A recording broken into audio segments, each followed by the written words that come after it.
missing someone. Love with all your heart. Missing someone. Love with heart. What's up guys, welcome back to my channel. So this week I have a really exciting video for you guys. So I'm going to be doing another gray blending technique. So this is my client's before, and she was mostly really unhappy with the way that the last person lightened her ends. You can see it's kind of golden a little bit, and it didn't really blend the way that she had hoped it would with her natural gray pattern. And she has really beautiful gray in my opinion.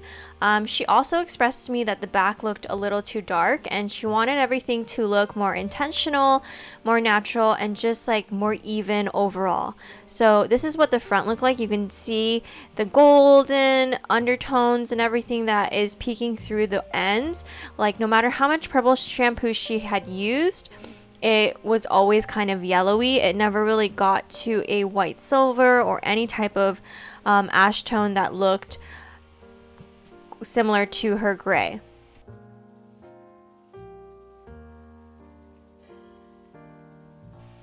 So for this technique, I am going to foliage my client, and since she already pretty much has such a beautiful canvas to work with, she really doesn't need too much blonding. So in this type of application, I would suggest that less is more. So I'm really just going in and trying to like enhance where I see there are dark pockets in her hair that might need a little bit more enhancement to make her feel not too dark back here. Because as you can tell, her gray pattern is a little bit lighter as you get towards the front. And she really doesn't like how the back almost looks really dark compared to the front. And so she just kind of wants everything to be a little bit more even and look more intentional. And so that's what we're trying to go for. This transformation isn't going to be super drastic. It's going to really pick out just and make subtle changes to whatever she has going on, because I thought her natural hair color was already so beautiful. So again, we're just working on little details to kind of tweak her hair color, and then also think of a technique that is going to give her something that is high impact but low maintenance for her. So it's going to make her feel really pretty, but also have it to where she doesn't have to come back in and retouch up the roots so soon.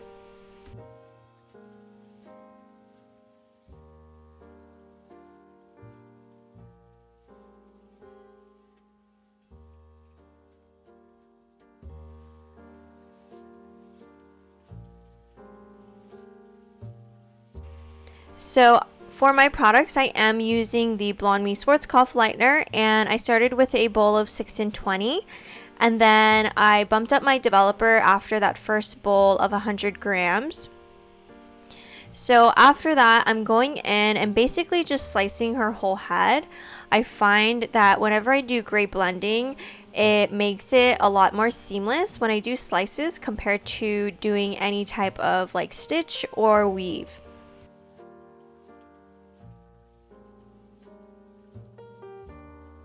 So I just lightly detailed her hairline. That way if she puts her hair up, she will be able to see a lot of beautiful color, because around her face, I don't know if you guys saw or paid attention in the before, but around her face she has really beautiful white hair that really frames her face already. So I wanted to kind of continue that pattern around her hairline. So I detailed the hairline, did a few baby lights, and now I'm just going in and basically slicing. My sections are about, I want to say 1/2 inch to 3/4 of an inch away from each other. This is going to give nice softness and not too much blonde, because again, I want to make it seem like this is her natural hair color. We're trying to enhance it. I don't want to put in too much of blonde into her hair, because I don't want her to feel too platinum.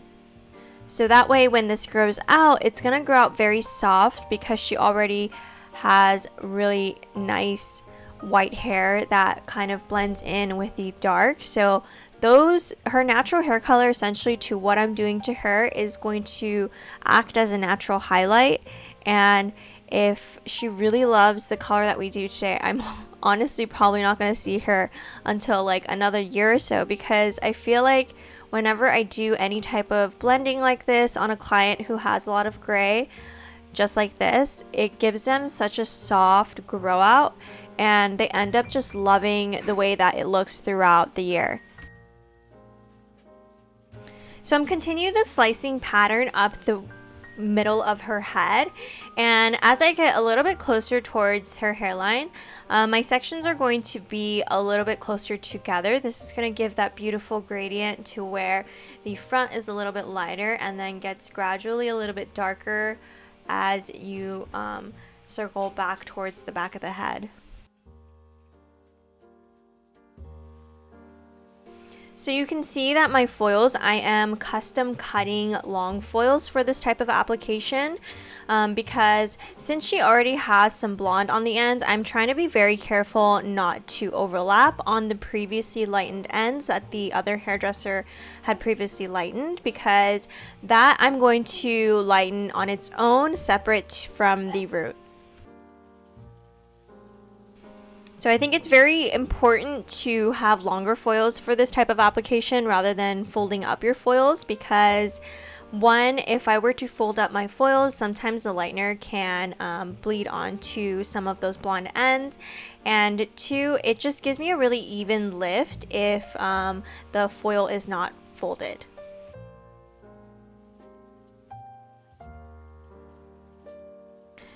So now I'm moving on to her money piece, and since she already has a lot of beautiful gray around her hairline, I asked her if she wanted something a little bit bolder around her face, and since she naturally already has that, we are going to make this money piece a bit bolder than I normally would, just because it's going to blend well with what she has going on.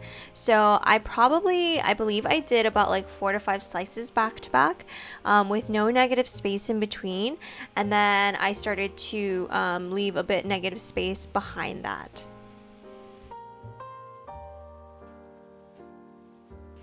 Another key factor to this type of application is that I'm making sure that my slices are nice and see-through.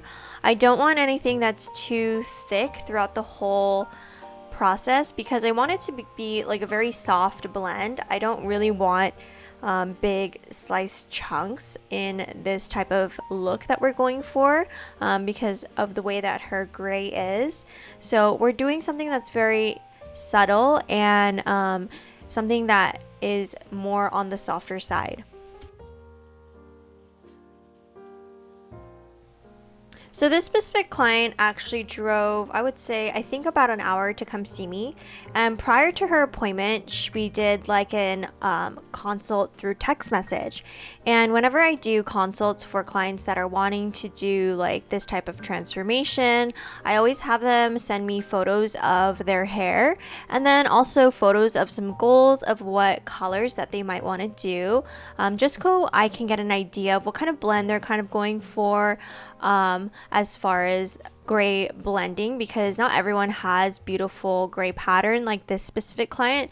So sometimes you kind of have to make it and see if it'll work with their gray pattern. And then another thing that I like to discuss is color history. I feel like this is probably the most important part, because when we discuss color history, you got to make sure that the client's hair is healthy, because you are technically lightening to pretty much a platinum for these type of transformations, and platinum is basically the lightest that the hair can be. And if the hair isn't healthy, then it can't take this type of color transformation, then I can't do the color. So it's really important for my clients or future clients to be super honest about the color history, because this part can make or break your appointment. And then the other thing that I ask is what products they're using. Sometimes the products that some people might be using at home might not be suitable for this type of color transformation. So I make sure to let them know that they might need to get some new products beforehand, just to give them an idea of what kind of maintenance they're looking at on top of just getting the color transformation, because with any type of color transformation, the most important part is aftercare. As a hairdresser, I only do so much as getting you to your goal, but by maintaining it, it's really all about how you take care of it at home, because that's what you live with the most. So I let this client's roots pretty much reach a nice level like 9 and 10. Once they did, I was able to pull out the foils, and I'm just kind of marrying the ends as well. I didn't really touch the ends because that's where her previous blonde is, where she is previously lightened. And as I was doing this step, I started to realize that the ends, it's hard to tell because it's dry, but once I compared the end level to her root level, I realized that her ends were actually 2 levels darker than it should be. So her roots, I pretty much lifted to a pretty clean level 10 in my opinion. And the ends compared to the roots, some areas were a level 7 and some areas were a level 8. So we really needed to lighten those up after. And the reason why I didn't do it during the root time was because I wasn't sure how long her roots were going to take to lighten up. And I just decided to do it separately just to be safe. So after I pulled out all of her root foils, I am now going in with some lightener to brighten up those ends that were previously lightened. And I'm going in with Blonde Me lightener, and I'm just using 10 volume, and I'm pretty much just wet balayaging the ends and kind of brushing out the hair, making sure that my sections are super clean, and really saturating those ends and kind of feathering up and balayaging up to where I've highlighted her hair. And after we did this application, I would say we left it on for about 15-20 minutes max. And it really did the trick. Her hair did get a lot lighter and she was pretty much ready for the tone. If I didn't do this step, her ends would have definitely taken the toner a little bit differently. The ends would fade a little bit quicker and it just wouldn't look cohesive or intentional at all. So this part was super crucial, and this was the part that was really bugging her, was the yellow on the ends of her hair. So once her ends pretty much reached the level to match very similar to her root, we rinse it all out, and then I wanted to do a little bit of a pre-tone before I do her actual toner. And I love doing this on these type of transformations because I'm able to really see where the levels are in the hair after I do this purple shampoo. So for the purple shampoo, I'm using the Pulp Bright Barcelona purple shampoo, and this is the purple shampoo that I sent her home with too, because she's going to use this shampoo to refresh her color at home, and she won't really need to come in for a toner if she does this. So I let this purple shampoo sit on her hair for about like 5 minutes, and this is really going to help tone all of those level 10s, and then everything else that's really a level true level 9, I'm going to get the toner and really saturate in those areas opposed to the areas that are a true level 10.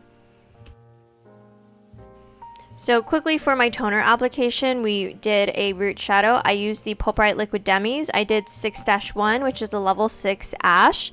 This ash is nice and blue based, but I don't ever have to worry about this blue based ash going to green because it's just a one single ash. So if it was like a 6-11, then that's like a double ash, and that's when I would probably add in something else to kind of help balance the blue. But the 6-1 on its own is really good with not turning green or overly like blue.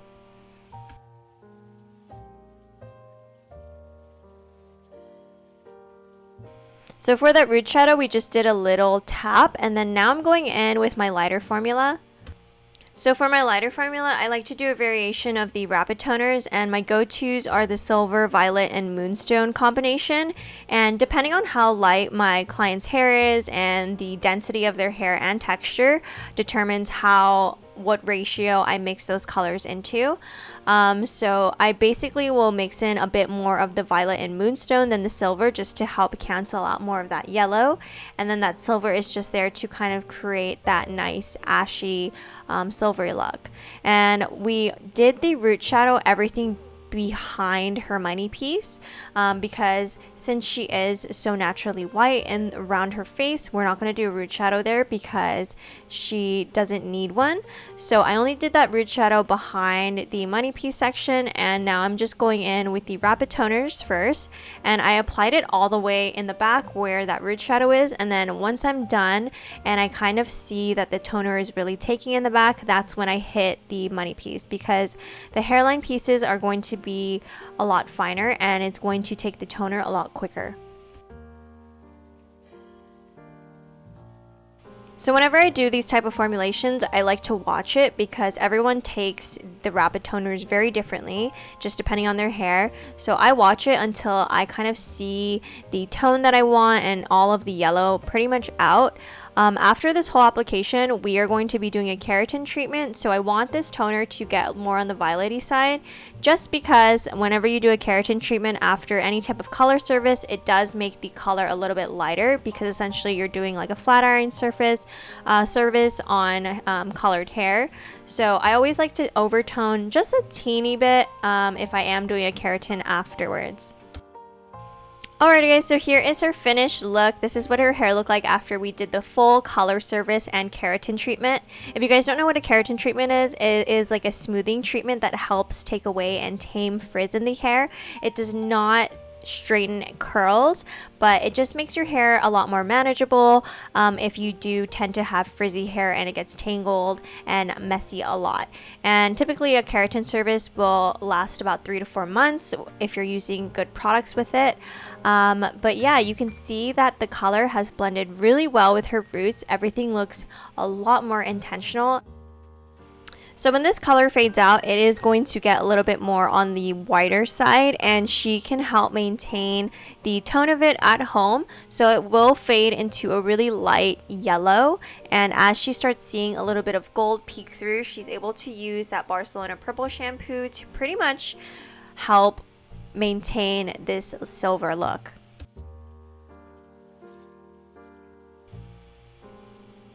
Alrighty guys, that is it for this week's episode. Thank you guys so much for watching and tuning in, and as always, I will talk to you guys next week.